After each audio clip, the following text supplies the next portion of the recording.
Hey guys, I just want to jump in and really talk about the responsibilities of a PMO manager. And so what I've done, and when I think about a PMO manager, I really look at these 11 main topics, right? I think of things like the helper, the advisor, the teacher, the facilitator, the auditor, right? And really what the focus is really focusing on this iron triangle. So PMI has put the talent triangle out there. I know a lot of people call it the iron triangle, I get it.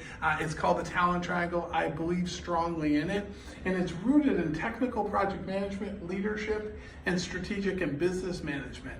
But when you think about the role of a PMO manager, I think strongly around these 11 components as well. And so a lot of people come to me and say, hey, I'm trying to be a PMO manager. How do I get to that? How do I get to that role? And I really strongly believe thinking that these are rooting it in the talent triangle. I think there's no question of that.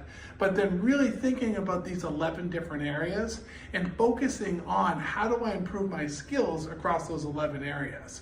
So being a PMO manager requires being a mentor, being a teacher, right? But it also requires having that tactical and understanding from a technical perspective. How do you do that as well?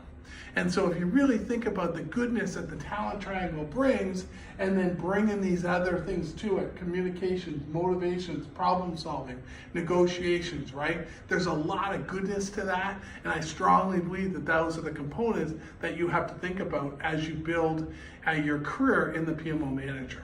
Not everyone can do it, but I think if you think about these 11 areas, you're certainly going to build and start getting better at that.